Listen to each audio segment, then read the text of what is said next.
நேயர்களுக்கு வணக்கம். தமிழ் பாலம் நிகழ்ச்சிக்கு மீண்டும் வரவேற்கின்றோம்.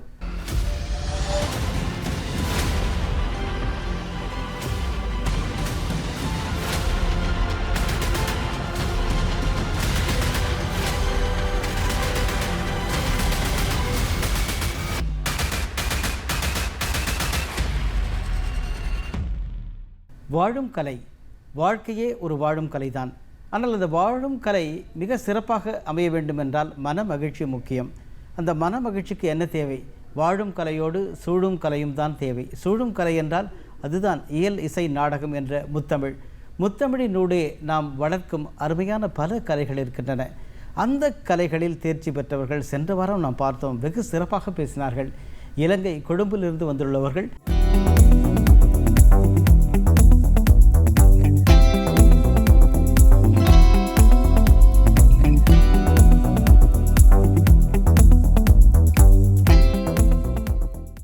தேஜஸ்வராலயா நாட்டிய ஆலயம், அதனுடைய பள்ளியினுடைய நிறுவனர் மற்றும் உலக புகழ்பெற்ற மிகச்சிறந்த ஒரு எழுத்தாளர், ஆசிய அளவிலே மிகச்சிறந்த ஆளுமை என்ற விருதை பெற்றுள்ளார். குரலிசை கலைஞர், வீணை கலைஞர், எழுத்தாளர், கவிஞர், இப்படி சொல்லிக்கொண்டே போகலாம். சுபாஷினி அவர்கள், உங்களை நாங்கள் நிகழ்ச்சிக்கு மீண்டும் வருக என்று வரவேற்கின்றோம். சுபாஷினி அவருடைய மகள் தேஜஸ்வினி பிரணவன் இந்தியாவில் பல விருதுகளை பெற்றுள்ளார்கள். அதை பற்றி நான் பேச போகிறோம். சென்ற வாரம் ரொம்ப அழகாக தொகுத்து சொன்னீர்கள். சுபாஷினி, நான் இப்போ உங்ககிட்ட நாடகங்களை பற்றி கேட்கணுன்ட்டு, அதில் இந்த குயிலம்மான்ற ஒரு நாடகம் இலங்கை முழுவதும் பேசப்பட்டது. அதே போல் அந்த கல்லும் சொல்லாதோ கதை, வீண் பரப்பு இரண்டுமே பல இடங்களில் வெற்றி கதைகளாக பல பரிசுகளை இலங்கை நாடு முழுவதும் குவித்த நாடகங்கள். நீங்கள் தான் அந்த நாடகத்துடைய முக்கிய தூண். அதை பற்றி. என்னுடைய முதலாவது நாடகம் பஞ்சத்து பென்ஷன். இது என்னுடைய கலாவித்தகர் பட்டத்திற்காக நானே எழுதி நிறைய செய்து தயாரித்த நாடகம். குறிப்பாக ஓய்வூதியம் என்று சொல்வார்கள். ஓய்வூதியம் பெற்ற ஒரு குடும்பஸ்தரனுடைய குடும்ப வாழ்க்கை, அதாவது பொருளாதார ரீதியாக அவர் ஒரு மதிக்கப்பட்ட இடத்தில் இருப்பார். ஆனால் உள்ளிருக்கக்கூடிய அசம்பாவிதமான சூழ்நிலைகளால் அவர் இந்த சமூகத்திற்கு கொடுக்கின்ற சவால்களை பஞ்சத்து பென்ஷன் என்ற தலைப்பிலே நிறையாக செய்திருந்தேன். அதனைத் தொடர்ந்து குயிலம்மா. இது உண்மையில் பேசப்படுவதற்கான காரணம், குயிலும் காகமும் இந்த குயில்கள் அடைகாக்கின்ற நிலையில் குஞ்சுகள் பொறிக்கப்படுகின்ற நிலையை நான் அந்த காலத்தில் யுத்தத்தால் பாதிக்கப்பட்டு, அதாவது பெற்றோரை இழந்த மிக பச்சிளம் பாலகர்கள் அவர்களுக்கு படிப்பிக்கின்ற ஒரு சூழல் எனக்கு ஏற்பட்டது. முருகண்டி பகுதி, யாழ்ப்பாணத்தில் வன்னி பிரதேசம் என்று சொல்வார்கள். அந்த இடத்திலே மிக முதலாவது வகுப்பு படிக்கின்ற குழந்தைகள் தாய் தந்தையரை இழந்து ஒரு அகதி முகாம், அனாதைகள் இல்லத்தில் இருந்து அந்த பாடசாலைக்கு வருவார்கள். எனக்கு அந்த பாடசாலை தற்காலிகமான ஒரு இணைப்பாக வழங்கப்பட்டது. எனக்கு பெற்றுக்கொண்ட அந்த உணர்வுகளை நான் சேகரித்து குயிலம்மா என்ற நாடகத்தை எழுதியிருந்தேன். அதில் வந்த வார்த்தைகளும் அந்த வார்த்தைகளுக்கு கொடுக்கப்பட்ட இசையும் உண்மையில் பலரை அழச் செய்தன. அந்த வகையில் குயிலம்மா பேசப்பட்ட ஒரு நாடகம். கல்லுஞ்சொல்லாதோ கதை என்பது பெண்கள் சபிக்கப்பட்ட ஒரு பொருளாக, இந்த கல்லாக சமைந்து அதன் பொருளாக இருந்த ஒரு எங்களுடைய புராண கதைகள், இதிகாச கதைகளோடு அந்த தொன்மத்தை இணைத்து ஒரு பெண்மை, அதாவது பெண்ணியம் சார்ந்த ஒரு நாடக எழுத்துருவாக அதை நிறைய செய்திருந்தேன். இது தேசிய மட்ட அளவில், அதாவது அகில இலங்கை தமிழ் தின போட்டியில் தேசிய மட்டத்தில் தன்னுடைய இடத்தை பெற்றுக்கொண்டது. வாழ்த்துக்கள். மிக அருமை. உங்களுடைய படைப்புகளை நோக்குகின்ற போது அந்த போரில் பாதிக்கப்பட்ட குழந்தைகள், குறிப்பாக பெண் குழந்தைகள், அவருடைய வளர்ச்சிக்காக பல நிலைகளில் நீங்களும் உங்கள் குழுவினரும் பணியாற்றி இருக்கிறீர்கள். அதே நேரத்தில் இவர்களுக்கான கலை வளர்க்கும் விதமாகத்தான் இத்தகைய கலைப்பள்ளிகள். இப்பொழுது இலங்கையில் இந்த நிகழ்ச்சியை கூட இலங்கையிலிருந்து பல பேர் தமிழ் பாலம் பார்த்து எங்களுக்கு தொலைபேசியில் தெரிவிக்கின்றார்கள். உங்களுடைய நிகழ்ச்சியை அவர்கள் பார்க்கின்ற போது குறிப்பாக பெற்றோர்களும் அவர்களுடைய குழந்தைகளும் நமக்கான கலை இந்த நாட்டில் என்னென்ன இருக்கிறது என்ற ஒரு தேடலில் இருப்பார்கள். ஸோ அப்படிப்பட்டவர்களுக்கு உங்களுடைய செய்தி என்ன? தேடிக்கொண்டே இருந்த இனமாக இருந்து ஒருவேளை தேடுவதற்கான தருணங்களை காலம் அவர்களுக்கு கற்றுக் கொடுக்க மறந்து விடுமோ என்ற அச்சம் எனக்கு இப்போது ஏற்படுகின்றது. ஏனென்றால் தெறியழுத்தி தொழில் நடத்துகின்ற ஒரு போராட்டமான உலகத்தில் எதை நோக்கி போகின்றோம் என்ற இலக்கற்ற ஒரு வாழ்க்கையை எல்லோரும் சுமந்து கொண்டிருக்கின்றோம். பொருளாதார ரீதியாக இந்த போராட்டத்தின் மத்தியிலே கலைகள் எங்கேனும் தொலைந்து விடுமோ என்ற அச்சம் அனுபவத்தின் வாயிலாக நான் பெற்றுக்கொண்டிருக்கின்றேன். ஒரு பணிச்சுமைகள், வேலை அழுத்தங்கள், அலுவலகங்களுக்கு செல்லக்கூடிய பெற்றோர். இப்போ என்னுடைய வீட்டில் என்னுடைய தாயார் ஒரு இல்லத்தரசியாக சரியான மாண்புற தன்னுடைய இல்லற பண்புகளோடு வாழ்ந்தவர், செம்மையுற என்னை வளர்த்தார். ஆனால் இன்றைய பெண்கள் வேலைக்கு செல்ல வேண்டிய சூழல், இந்த மாதிரியான சவால்களுக்கு இடையே குழந்தைகளுக்கு கலைகளை தேட வேண்டிய ஒரு இடத்தையும் சரியான இடத்தை வழங்க வேண்டிய ஒரு தருணத்தையும் எங்கேனும் தொலைத்து விடுவார்களோ என்றுதான் நான் இப்போது அச்சப்படுகின்றேன். ஆகையினால் தடக்கி விழுந்தால் எங்களை கலை தாங்க வேண்டும் என்ற தாற்பரியத்தோடு எங்களினுடைய உணர்வுகள் இந்த தமிழோடு ரெண்டரை கலந்திருக்க வேண்டும். இல்லை, அந்த உணர்வை நான் மதிக்கின்றேன். அதே நேரத்தில் ஒரு பானை சோற்றுக்கு ஒரு சோறு பதம் என்பது போல உங்களுடைய மகளை நீங்கள் மிக சிறப்பாக கொண்டு வந்திருக்கிறீர்கள். பாருங்களேன், அவர்கள் பெற்ற விருதுகள் பல இடங்களிலே தன்னுடைய சிறு வயதிலே நடனத்தை துவங்கி துபாய் கலாச்சார விருது, இசைக்குயில் விருது, இளம் இசை சுடர், இளம் திருமுறை மணி, பிரான்ஸுடைய கலைத்துறை விருது, நியூஜெர்சி விருது, பாரத சுடர்மணி விருது, புதுயுக கவி விருது, காமராசர் விருது சொல்ல.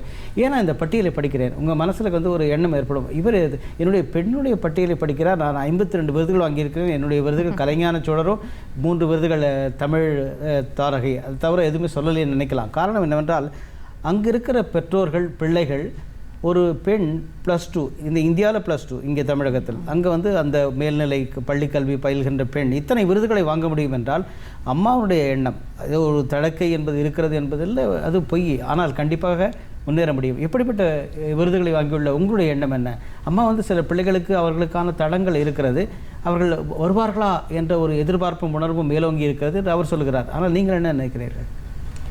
இந்த விருதுகள் எல்லாம் முதலில் கவிதைக்கான ஒரு அங்கீகாரம். அது கொரோனா தொற்று நோய் காலத்தில் ஜூம் இணையவழியூடாக நடைபெற்ற கவியரங்குகளில் எனக்கு கிடைத்த விருதுகள் தான் எனக்கு இந்தியாவிலிருந்து கிடைத்த முதலாவது விருதுகள்.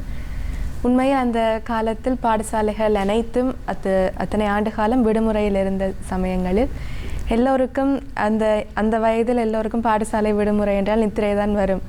அதே போல தான் எனக்கும் இந்த லீவில் கூடவா அம்மா இப்போ எழுப்பி ப்ரோக்ராமுக்கு போகணுன்னு சொல்லுறா அப்படின்ட்டு யோசனை இருந்தது. அதே மாதிரி ஒவ்வொரு நாளும் அந்த சிவா கவிதை பெட்டகம் மற்றும் கவியுலக பூஞ்சோலை என்ற அந்த 2 அமைப்புகளும் மாறி மாறி அந்த காலங்களில் கவிதை பெட்டகங்கள் நடத்தி வந்தன. அப்போ ஒவ்வொரு நாளும் காலமையில் எழும்பி ஏதாவது எழுதிட்டு போய் வாசி என்று எனது அம்மா சொல்லுவா. அதுலேயும் கூட சில சண்டைகள் வந்தது உண்டு தான். ஆனால் அப்படி செஞ்ச அந்த நிகழ்ச்சிகள், அந்த கவிதைகள், அதற்கு கிடைத்த அந்த விருதுகள் இன்று அதை திரும்பி பார்க்கும் பொழுது உண்மையில் ஒரு மனதுக்கு ஒரு சந்தோஷமாக, ஒரு பெருமையாக. இங்கே இருக்கிற ஆளுமைகள், அதாவது இந்தியாவில் இருக்கிற ஆளுமைகள் உங்களை பாராட்டிய நிகழ்வு ஏதாவது? நிச்சயமாக நிறையவே இருக்கின்றது. அதில் குறிப்பாக முதலில் சொல்ல வேண்டும், இங்கே பிள்ளையார்பட்டி பிச்சை குருக்கள் ஐயா அவர்களது ஒரு இணையதளம், சிவஸ்ரீ அண்ணா இணையதளம் என்று அதனை நடத்தி கொண்டிருக்கக்கூடிய கணேஷ் குருக்கள் ஐயா மற்றும் சுதா அம்மா, நான் எப்பொழுதும் பாசத்துடன் அம்மா என்று அழைப்பேன், அவர்கள் நடத்தக்கூடிய அந்த சிவஸ்ரீ அண்ணா இணையதளம், அவர்கள்தான் எனக்கு முதலாவதாக மிகப்பெரிய ஒரு அங்கீகாரமான விருதாக இளம் திருமுறை மணி என்ற ஒரு விருதினை அளித்திருந்தார்கள். பாராட்டுக்கள். ரொம்ப மகிழ்ச்சியான ஒரு பகிர்வு. அந்த விருதை நான் குறித்து கொண்டு வந்திருந்தேன். இளம் திருமுறை மணி வந்து 2022ஆம் ஆண்டு வழங்கியிருக்கிறார்கள். அதே போல பேராசிரியர் நமது சரஸ்வதி ராமநாதன் அம்மையார், அவரை நான் எப்பொழுதும் அன்புடன் பாட்டி என்று அழைப்பேன். அண்மையில் கூட சென்று சந்தித்திருந்தோம். பேத்தி என்று ஆற தழுவி எப்பொழுதும் வாழ்த்து கூறுவார். இணைய வழியில் எப்பொழுது நிகழ்ச்சி செஞ்சாலும் அழைப்படுத்து அல்லது ஒரு குறுஞ்செய்தி அனுப்புவார், பேத்திக்கு வாழ்த்துக்கள் என்று. அதே போல் இலக்கிய மகம் ஸ்ரீனிவாசன் ஐயா அவரும் எப்பொழுதும் இந்த சிவஸ்ரீ அண்ணா இணையதளத்தில் நிகழ்ச்சி தொகுத்து கொண்டிருப்பார். அவரும் பேத்தி வந்துவிட்டாள் என்று எப்பொழுதும் ஆசையோடும் பாசத்தோடும் அழைப்பார்.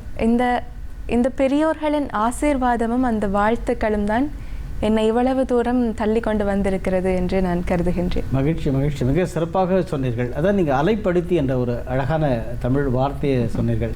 அந்த காலத்தில் ஒரு கவிதை வரியில் சொல்வார்கள், அலைபேசி அந்த காலத்தில் இல்லை, ஆனால் அனுமன் கடல் தாண்டு முன்பே அந்த அலை பேசவில்லையா அனுமனிடம் என்று, இந்த அலை பேசவில்லையா அனுமனிடம், அலை பேசி கண்டுபிடிக்கும் முன்னே என்ற ஒரு ஒட்டிய ஒரு பார்வையை சொல்வார்கள். அதாவது சுபாஷினி, உங்களுடைய விருதுகளை நான் கண்டிப்பாக சொல்லித்தான் ஆக வேண்டும் என்பது, அதாவது சாதனை பெண் 2019 துவங்கி கலைஞான சுடர், திருமுறை சுடர், நற்கவி, கலாவித்தகி, கலாவிபூஷணம், கவிச்சிற்பி, கலாமித்ரா, தங்கத்தமிழர், பிரான்ஸுடைய வானொலி விருது, ஒரு சில விருதுகளை மட்டும் சொல்லியிருக்கிறேன். ஆனால் இந்த வானொலி என்று சொன்ன உடனே SCSDO என்ற மிகப்பெரிய அமைப்பு, அது வந்து அமெரிக்காவில் கலிஃபோர்னியாவிலிருந்து வருகிறது. அதில் வந்து இலங்கையினுடைய மிகச்சிறந்த ஒரு ஒருங்கிணைப்பாளராக நீங்கள் செயல்படுகிறீர்கள். அந்த வானொலியினுடைய வீச்சு எப்படி இருக்குது உலகத் தமிழர்கள்? ஏன்னா தமிழ் பாலம் போல அப்படிப்பட்ட வானொலி இணைப்பையும் நாம் இந்த நேரத்தில் பதிவு செய்ய வேண்டும். நிச்சயமாக SCSDO கலிஃபோர்னியா அமெரிக்காவிலிருந்து இயங்குகின்ற திருக்கேதீஸ் குருசாமி அவர்களினுடைய நெறிப்படுத்தலில் அவர் ஸ்தாபகராக இருந்து ஆற்றிக்கொண்டிருக்கக்கூடிய. அவர் எங்கே இருக்கிறார்? திருக்கேதீஸ் குருசாமி கலிஃபோர்னியா அமெரிக்காவில். அவருடைய இந்த பகிபங்கில் நான் நினைக்கின்றேன் ஏராளமான நிகழ்ச்சிகளை இந்த இணையவழியூடாக தினங்கள், குறிப்பாக காலத்தால் விழிப்புணர்வாக நாங்கள் கொண்டாடப்பட வேண்டிய அரங்குகளை இணையவழி ஊடாக அவர் ஆற்றி கொண்டிருக்கக்கூடிய அதன் சிறப்பு இந்த வானொலி மட்டுமன்றி தொலைக்காட்சி வாயிலாக பல பணிகளை SCSDO முன்னகர்த்தி வருகின்றது. குறிப்பாக நான் நினைக்கின்றேன் இந்தியாவில் முனைவர் நசீமா யாழினி அவர்கள் சென்ற வாரம் அவருடைய நூல் வெளியீட்டிற்கும் நான் இங்கே கலந்து கொள்ளக்கூடிய வாய்ப்பு கிடைத்திருந்தது. தமிழ் பெருவெளியில் இஸ்லாமிய பேரொளி மிக அருமையான நூல். இதற்கெல்லாம் அவரும் அவருடைய இணையாக கவிஞர் ஸ்ரீதேவி அவர்கள், முனைவர் நசீமா ஸ்ரீதேவி. நிச்சயமாக இந்த நூல் வெளியீட்டுக்காக நீங்கள் வந்திருக்கீங்களா? நிச்சயமாக அதுவும் ஒரு காரணம். ஏனென்றால் கலையால் நாங்கள் உண்மையில் இந்த நிகழ்ச்சிக்கும் நாங்கள் கதைத்து கொண்டிருக்கக்கூடிய பொருண்மைக்கும் ஒரு ஒற்றுமை இருப்பதாகவே நான் கணந்தோறும் நினைத்து கொண்டிருக்கின்றேன். பாலமாக வாழ்ந்து கொண்டிருக்கின்றோம். முன்பின் தெரியாதவர்கள் எல்லோரும் மிக அன்பாக என்னுடைய மகள் கூறினால் சரஸ்வதி ராமநாதன் அம்மையார் அவர்கள் உண்மையில் பாட்டி தான். நாங்கள் சந்திக்கின்ற போதெல்லாம் மகளாகவும் அவரின் பேத்தியாகவும் அணைத்து கொள்கின்ற விதம், அதே போல் இலக்கிய மகம் ஐயா அவர்கள், அதே போல் பிள்ளையார்பட்டி பெரிய ஐயா அவர்கள், இவர்களினுடைய இந்த அன்பை போலத்தான் நான் இந்த SCSDOவில் பணியாற்றுகின்ற நசீமா யாழினி அவர் இலங்கைக்கும் வருவார் எங்களுடைய SCSDO நிகழ்ச்சிகளுக்கு பங்கு பெற்றக்கூடிய வாய்ப்பிற்காக. இந்த தருணங்களை நான் உண்மையில் இந்த அவருடைய நூல் வெளியீட்டை சிறப்பிக்க வேண்டும் என்ற ஒரு நோக்கை கருத்தில் கொண்டுதான் இங்கே வருகை தந்திருந்தேன். அவ்வாறு இந்த கலையினுடைய பாலமாக இந்த கலையோடு வாழுகின்ற இணைப்பானது எங்கள் உள்ளங்கள் எல்லாம் நிறைகின்றவாறு யாதும் ஊரே யாவரும் கேளிராக வாழ்ந்து கொண்டிருக்கின்றோம். அவ்வாறு தான் இந்த அமைப்புகளின் ஊடான பணிகளை நான் பார்க்கின்றேன்.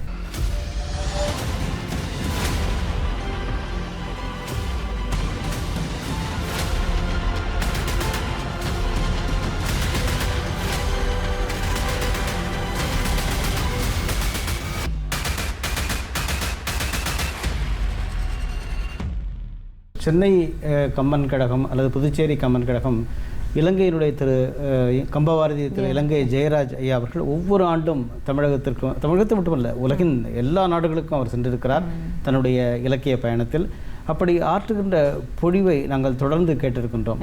அத்தகைய தமிழ் பாலம் நீங்கள் சொல்வது போல தொடர்ந்து அமைகிறது என்பது மகிழ்ச்சி.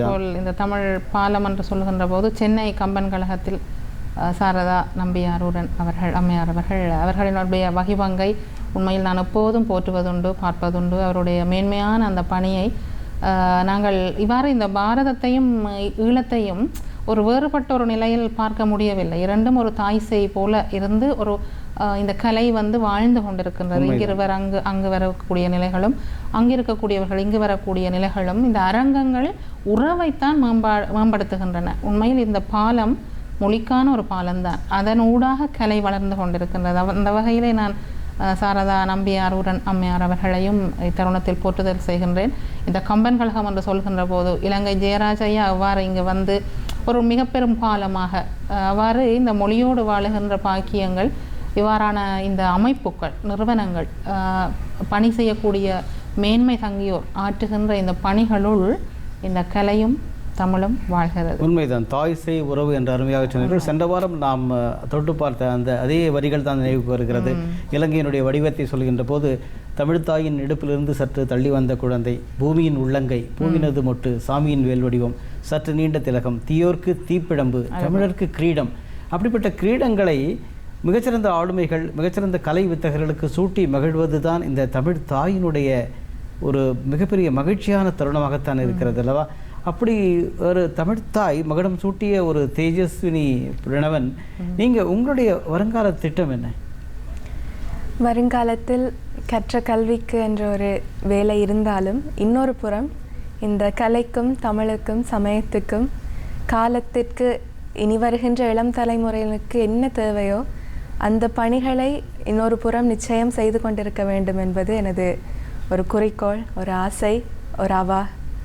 மகிழ்ச்சி மகிழ்ச்சி. அதே போல் தன்னுடைய சேய் ஒரு குழந்தையாக இருக்கின்ற போது மடியில் தன்னுடைய குழந்தையை வைத்து கொஞ்சிய நாட்கள், அந்த நாட்களிலே தான் கொஞ்சம் போதே அந்த குழந்தையின் கைகளிலே ஒரு வீணையையும் கொடுத்து, இந்த வீணையை நீ கொஞ்ச வேண்டும் என்று, கொஞ்ச நேரமாவது வீணையை வாசி என்று இன்று வளர்ந்திருக்கிறாள். உங்களுடைய வருங்கால திட்டம் என்ன சுபாஷினி அவர்களே? உண்மையில் இந்த நான் ஏலவே குறிப்பிட்டதை போல இந்த கலையை ஒரு ஆத்மார்த்தமாக நேசிக்கின்ற மாணவ சமுதாயம் அல்லது எதிர்கால இளைஞர் பரம்பரை ஒரு திடகாத்திரமான, ஒரு அவ்வளவு ஆத்மார்த்தமான, ஒரு வைராக்கியமான சமூக பரம்பரை கொண்டு வளருவார்களா என்று அச்சப்பட்டு கொண்டு இருக்கின்றேன். அதாவது அவ்வளவு நேசிக்கக்கூடிய அளவிற்கு, குறிப்பாக தமிழை சரளமாக பேசக்கூடியவர்கள் கூட சற்று குறைந்தே தான் வருகின்றார்கள். இன்னொரு மொழியை நான் குறைத்து பார்க்கவில்லை, ஆனால் என்னுடைய தாயை நேசிப்பதைப் போல, தாய்மொழியை நேசிப்பதைப் போல, தாய் தந்த உணவைப் போல, என்னுடைய தாய் கொண்டிருக்கக்கூடிய மொழி தருகின்ற கலைகளை ஆத்மார்த்தமாக உயிரோட்டமாக நேசித்து வருமானம் ஈட்டுவதற்கு தொழில் ஒரு பொருட்டாக இருக்கலாம், ஆனால் இது மூச்சு. எங்களுடைய மூச்சும் பேச்சும் ஒன்றாக இருந்து இந்த தமிழையும் கலையையும் சுமக்கக்கூடிய சமுதாய பரம்பரை நிச்சயமாக இந்த மண்ணில் எங்கள் வழித்தோன்றல்களாக வாழையடி வாழையாக வளர்ந்தே ஆக வேண்டும் என்று. உண்மைதான் உண்மைதான், ரொம்ப அருமையாக சொன்னீர்கள்.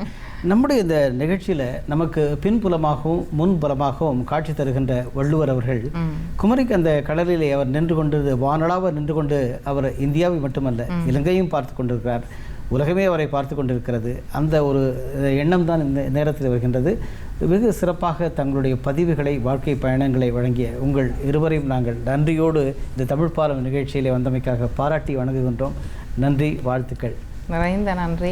தமிழ் பாலத்தில் இணைந்து கொண்ட இந்த அரிய சந்தர்ப்பம் ஒரு வரப்பிரசாதமான இறை சக்தியாக கிடைத்த தருணமாக நெஞ்சார்ந்த நன்றிகளை தொப்புட்கொடி உறவாக இருவரும் தெரிவித்து மாகின்றோம்.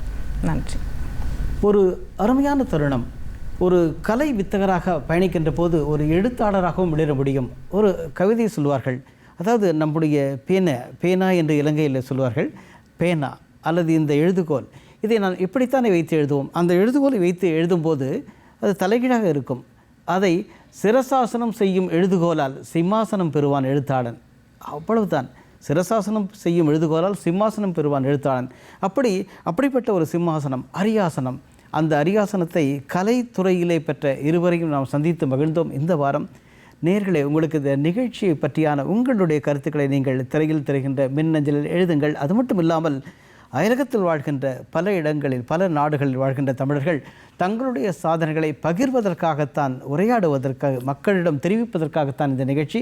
இந்த நிகழ்ச்சியில் நீங்களும் பங்கு பெறலாம். உங்களுடைய சாதனை விவரங்களை அதே மின்னஞ்சலில் எங்களுக்கு எழுதி அனுப்புங்கள். உங்களுக்காக, உங்களை வரவேற்க, உங்களை வாழ்த்த, உங்களை வணங்க நாங்கள் காத்திருக்கின்றோம். என்றும் மீண்டும் நாம் அடுத்த வாரம் தமிழ் பாலம் நிகழ்ச்சியில் சந்திப்போம். நன்றி, வணக்கம்.